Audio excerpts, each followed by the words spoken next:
तूफानों की ओर चैप्टर हमारा चल रहा था पोयम का, ठीक है।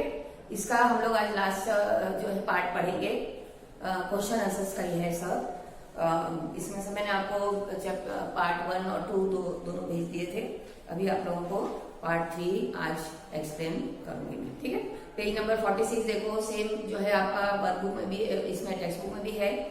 इसमें कॉम्प्रिहेंशन जैसा है कि कविताएं की लाइन दी हुई है और उसमें आपको किताबों के बारे में दिया हुआ है, किताबों में क्या क्या होता है उस हिसाब से आपको करना है, शब्दों का वाक्यों में प्रयोग करना है और फिर उसके बाद में क्वेश्चन आंसर्स करना है, ठीक है। नेक्स्ट है आपका इधर चित्र देखकर जो है छोटी सी स्टोरी बनानी है, वो तो खाली आपको वर्कबुक में ही करना है, तो इसमें से आप लोग देख के कर लेना। नेक्स्ट जो है हमारा खास इसमें है कि यदि आपके ये क्वेश्चन आता है आपको हमेशा कि यदि आपके गांव में बाढ़ आ जाए तो आप क्या करोगे, इमेजिन करने वाला है कि गांव छोड़ के चले जाओगे या फिर गांव वालों की मदद करोगे, ठीक है ना, कि भाई कौन मुसीबत में पड़ेगा, ऐसा सोच के बहुत सारे लोग भाग जाते हैं, तो ऐसा जो है वो करना गलत होता है। तो आप क्या लिखोगे कि यदि मेरे गांव में बाढ़ आ जाती है तो मैं गांव में रहकर लोगों की यथाशक्ति मदद करूंगा या करूंगी, दोनों लिखा है मैंने, तो गर्ल्स करूंगी लिखेंगे, ठीक है। क्योंकि कोई भी मुसीबत किसी व्यक्ति पे आती है तो वहां से भागना जो है वो हमारा कायरता कहलाता है, ठीक है। विपत्ति के समय लोगों की मदद करना हमारी जिम्मेदारी होती है, हमारा कर्तव्य होता है। जितना भी हो सके मैं उनकी सहायता करूंगा, फिर लोगों की जान बचाकर उन्हें उचित स्थान पर पहुंचाऊंगा, उनके लिए जरूरत का सामान जैसे कपड़ा, खाना, है ना, आदि की व्यवस्था करूंगा।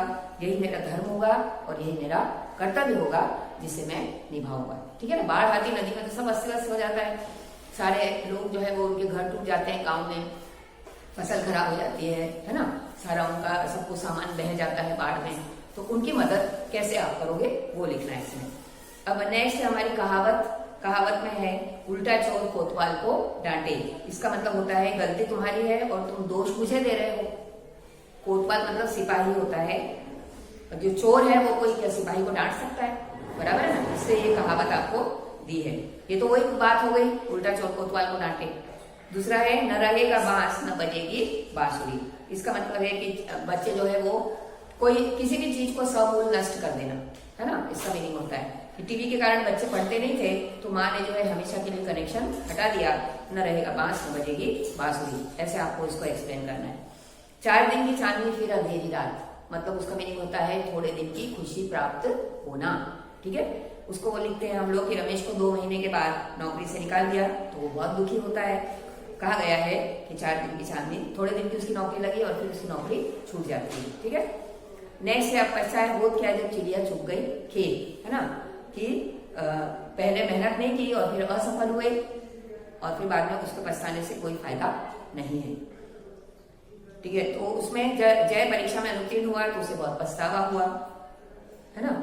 तब उसके दोस्तों ने उससे कहा कि अब पछताए हो क्या जब चिड़िया चुग गई खेत की। किसी ने सही कहा है, ये लिख के भी आप उस कहावत का को खत्म कर सकते हो, उस हिसाब से करना है। अब लास्ट एक्सरसाइज है हमारी रेखांकित शब्दों, रेखांकित जो अंडरलाइन वर्ड्स हैं उनके आपको पहले विशेषण बनाना है, फिर उनके वाक्य बनाना है। विशेषण में पहले देखो ईमानदारी, तो ईमानदारी का विशेषण होता है ईमानदार, है ना, तो व्यक्ति को ईमानदार होना चाहिए, बस ये सेंटेंस सिंपल सेंटेंस बनाना है। अमीरी, अमीरी का होता है विशेषण अमीर, है ना, तो सेठ अमीर था। हिमालय पर्वत की ऊंचाई देखने लायक है, तो ऊंचाई जो है भाववाचक संज्ञा है, उसका विशेषण होता है ऊंचा, है ना, तो क्या बनाएंगे गिरनार एक ऊंचा पर्वत है। फिर है लक्ष्मीबाई वीरता पूर्वक लड़ी, उसका विशेषण क्या होगा वीरता, भाववाचक संज्ञा हो गया। अब ये होगा वीर, तो क्या होगा लक्ष्मीबाई बहुत वीर थी, है ना। फिर आएगा दूसरों की बुराई करना पाप है, बुराई की भाववाचक संज्ञा है, इसका क्या होगा बुरा, तो क्या होगा कभी दूसरों का बुरा मत सोचो, ऐसा सेंटेंस बनाने का, ठीक है। अभी आ गया समझ में सबको। तो इस तरीके से आपको ये चैप्टर पूरा हो गया, आपका 3 पार्ट में पूरा हुआ है, बहुत बड़ा चैप्टर था, ठीक है ना। ये आप CW में, उसमें CW में मैंने आपको बता दिया 4, 5, 6 एक्सरसाइज लिखनी है, सिर्फ 1 लाइन के क्वेश्चन आंसर्स और बड़े क्वेश्चन आंसर्स। अगर 2 वाक्य वाले हैं तो वो लिखना, नहीं तो नहीं है तो नहीं लिखना है, ठीक है ना। सिर्फ बड़े बड़े क्वेश्चन आंसर्स ही लिखना है CW में, ठीक है। तो यहाँ पे हमारा जो है ये वीडियो खत्म होता है, ठीक है। Thank you.